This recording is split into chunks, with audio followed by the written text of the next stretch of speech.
Anna May Wong was born Wang Liu Zong in 1905 in Los Angeles, Chinatown, a place where tradition met the clash of cultures, where a young girl could dream of a stage beyond the narrow streets she grew up in, yet was constantly reminded of the walls built around her by society's expectations and prejudices.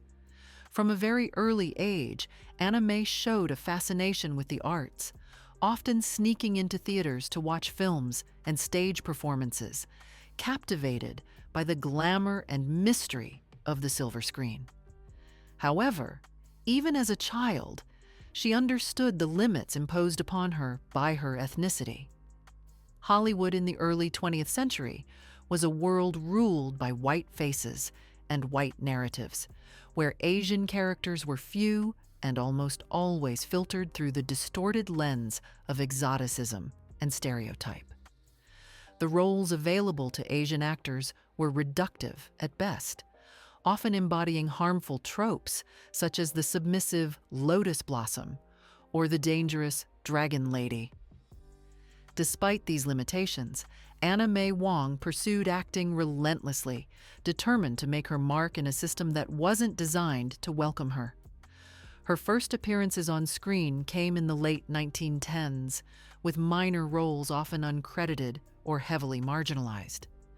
But it was her performance in The Toll of the Sea, 1922, one of the earliest films made in Technicolor, that marked her first real breakthrough. Playing a Chinese woman torn by love and sacrifice, Wong displayed a depth and sensitivity that went far beyond the typical portrayals of Asian women at the time. Her expressive eyes and natural grace conveyed emotions that silent films demanded, but that few actors managed with such subtlety. This role hinted at what she could achieve if given the chance, yet those chances were rare and fraught with obstacles. With the transition to talkies, Anna May faced new challenges. While her accent was not heavy, it was enough for Hollywood executives to question her suitability for leading roles, especially opposite white actors. In response, she made a bold decision to work abroad, spending significant time in Europe, where studios were more open to diverse casting, and where she could find parts that allowed her to expand her range. In Germany and England, she starred in several films and cultivated a cosmopolitan image that contrasted sharply with the limited and often demeaning roles she was offered back home. Despite her success overseas, Wong never gave up on Hollywood, returning to the United States to continue her career. Unfortunately, the systemic racism within the American film industry remained entrenched. Studios routinely cast white actors in yellowface to play Asian characters, a practice Wong vocally opposed.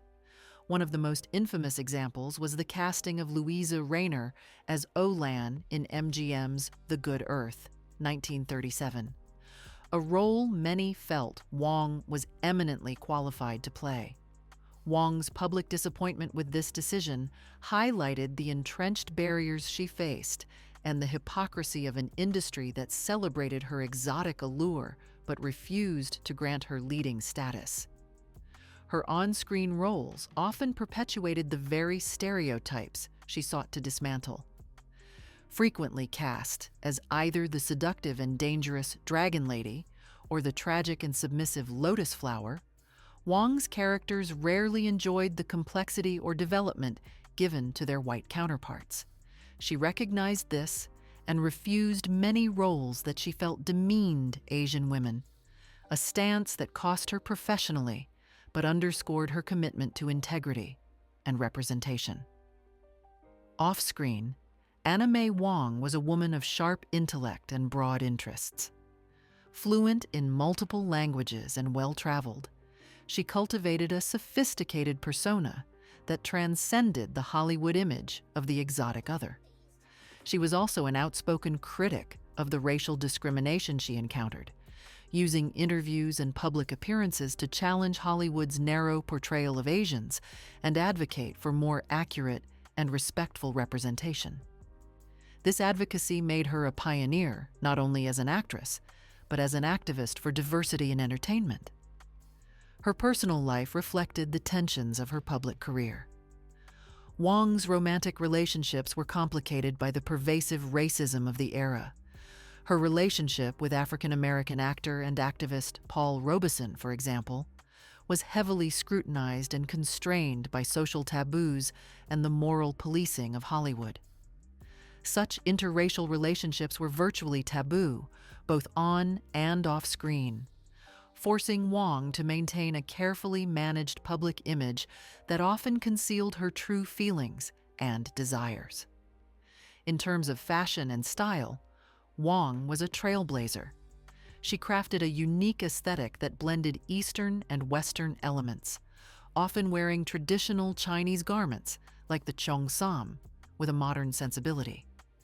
Her sleek bob haircut became iconic, symbolizing a sophisticated cosmopolitanism that challenged Hollywood's attempts to typecast her as merely an exotic curiosity. This personal style was another form of resistance, asserting her identity in an industry that constantly sought to define her on its own terms. Despite the many challenges, Wong's career included a number of landmark performances. Her role in Shanghai Express, 1932, starring alongside Marlene Dietrich, showcased her ability to hold her own with Hollywood's biggest stars and brought her international acclaim. In Daughter of the Dragon, 1931, she brought complexity to a character that might otherwise have been a flat stereotype, infusing it with a mix of vulnerability and strength. These performances demonstrated her remarkable talent and range, even when constrained by flawed scripts and typecasting. As her career progressed, roles became scarcer, and the persistent racism of Hollywood limited her opportunities. She continued working in Europe and in independent productions, but never quite escaped the marginalization that defined much of her American career. She passed away in 1961, having lived through both the golden age and the shadows of Hollywood, leaving behind a legacy of resilience, talent, and quiet rebellion. Anna May Wong's story is far from a simple tale of stardom. It is a complex narrative of brilliance meeting systemic obstacles, of a woman who refused invisibility and fought to redefine what it meant to be an Asian actress in Hollywood. Her life and career remain a testament to the ongoing struggle for representation and equality in the entertainment industry, inspiring generations who continue to break barriers today.